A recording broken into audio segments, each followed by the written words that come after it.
Okay, good morning.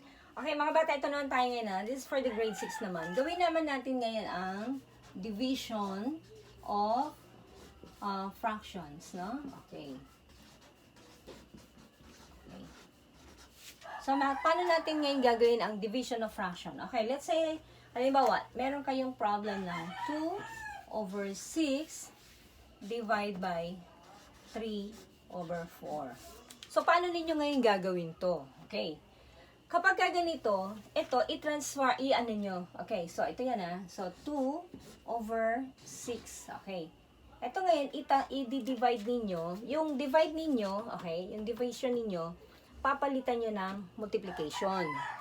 Kapag pinalitan nyo ng multiplication, okay, itong 3/4 ninyo, babaliktarin nyo rin. Okay. So, kung dito ay 3/4, dito, magiging ano siya? 4/3. Okay? So, ito yung tinatawag nating reciprocal, ha? Reciprocal. Bakit? Kasi, kung nandito kayo sa division, okay, divide by 3/4 siya. Dito, kung gagawin, i-reciprocal natin, magiging times na siya. Tapos, yung 3/4 nyo, 3/4, magiging 4/3. Okay? Tapos, ngayon, after nyan, straight multiplication na kayo. Okay, so, paano gagawin niyo ngayon? 2 times 4 is 8. Okay? 2 times 4 now is 8, okay? And then, 6 times 3 is 6, 12, 18, okay? Ito na yan, 18, okay? Maliwanag? Now, kung ang inyong, ang inyong module, ang sabi sa inyo ay simplify. When we say simplify, i-reduce natin siya into lowest term. Isipin natin ngayon, ano ang pwede sa 8 na pwede rin sa 18. Okay, ganito ang lowest term ninyo, ha? Ang 8 ninyo, pwede ninyong i-divide sa 4. Pero ang 18, hindi pwede. Di ba? Kasi 18 divide by 4 is 4 remainder 2. Diba? Okay. So, hindi pwede. So, tingnan natin. Kung i-divide naman natin siya sa 8, yung 8 pwede. Pero yung 18 may sobra. Hindi rin pwede. Kailangan sakto. So, ano lang ang pwede? Ang 8, pwede ninyong i-divide sa 2. Ang 18, pwede rin ninyong i-divide sa 2. Okay, so yun na lang yung pinaka-pwede natin, ha? 8 divide by 2 is 4. 18 divide by 2 is 9. Okay, ito ngayon yung inyong lowest term or simplified answer. Okay, so mas mababa ang 4 kesa sa 8. Okay, ang lowest term ninyo, ang 9 naman, ay mas mababa sa 18. Di ba? O kaya, ang 8/18, that is not the final answer yet. So, you have to divide it by 2. So, ang final answer ninyo will be 4/9, which is lower than 8. Okay, next. Tingnan natin ngayon ang isa pang problem. Let's say, limbawa daw, ha? Meron tayong 10. Okay? 10 and 2/5. I-divide natin siya sa 2 and 1/2. Paano ngayon ang gagawin natin ito, katiglo? Okay, so gawin muna natin, mag-improper fraction muna tayo. Okay, paano ngayon yon? Katulad ng sinasabi ko nga sa inyo, okay? 10 times 5, okay? 10 times 5, ha?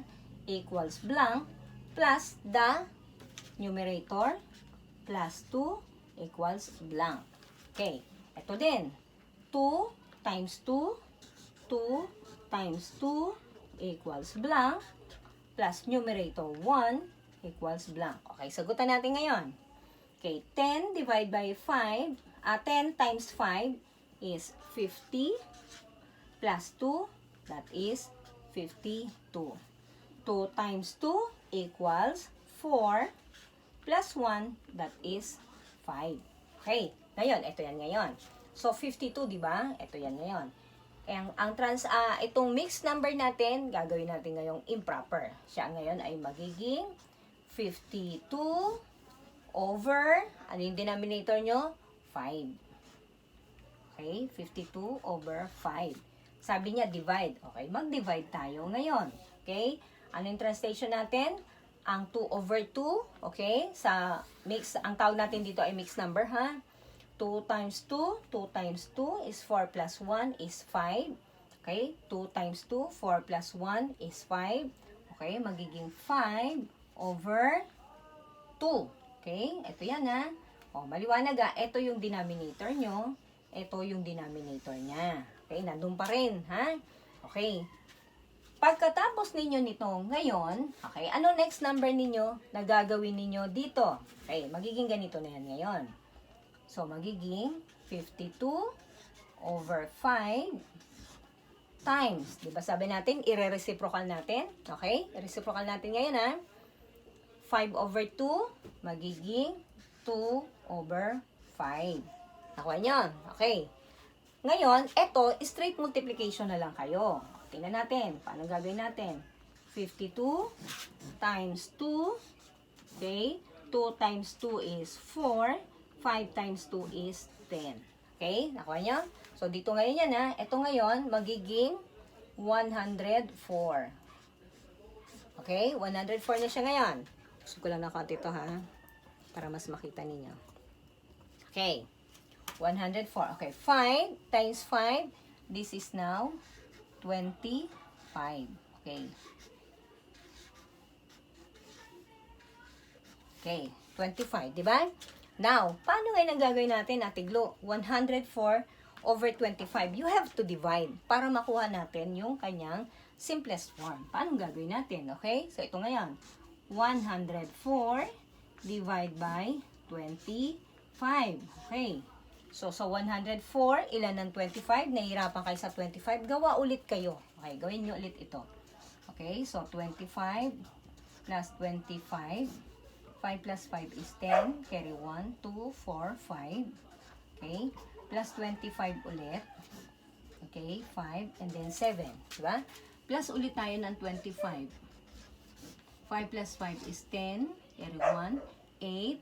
Plus 2 is 10. Okay, ito ngayon, lagyan nyo ng 1, lagyan nyo ng 2, yung sagot, lagyan nyo ng 3, and then ito, lagyan nyo ng 4. Okay, so ngayon, nakita nyo dito, ano ang malapit sa 104? 100. Ilan ang katapat? 4. Lagyan nyo dito yung 4.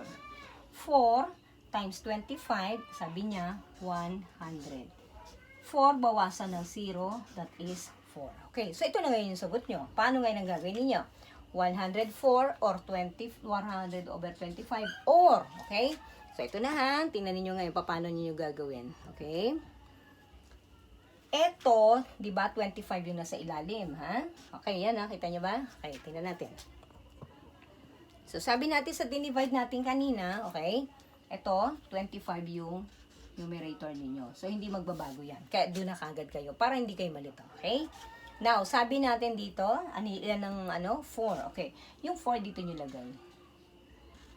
Okay. 4. Tapos yung yung sobra dito, okay? Yung ating remainder, dito nyo ngayon ilagay. Yan. Kanya? So, yun siya, 4 and 4, 25. Okay? Nakuha nyo? So, ito na siya ngayon improper fraction.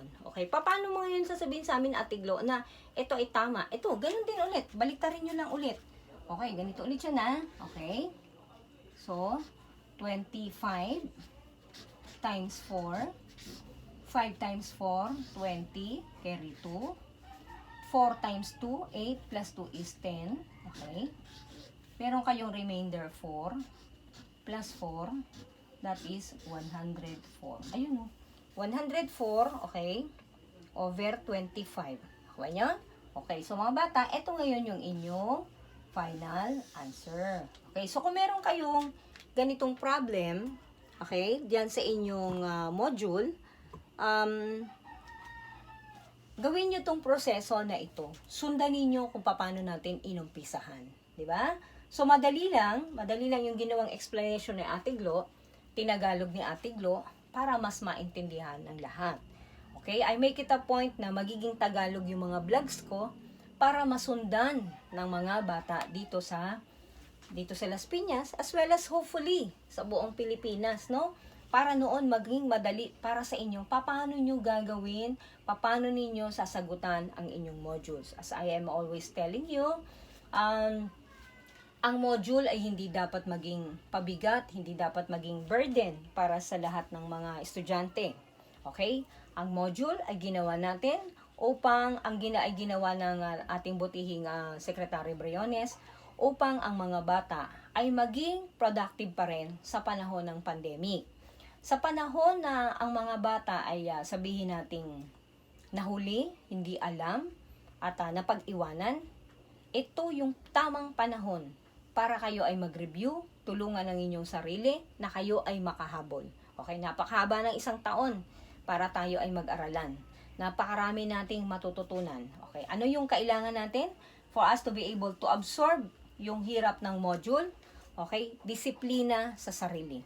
Maglaan ng oras everyday para sa ating pag-aaral. So, walang batang magsasabi na mahirap kasi meron na tayong modules na ginagawa ngayon. Okay, kaya nga may mga vlogs na tayong ginagawa ngayon para tayo ay makatulong sa inyo. Ano na lang ang gagawin ninyo?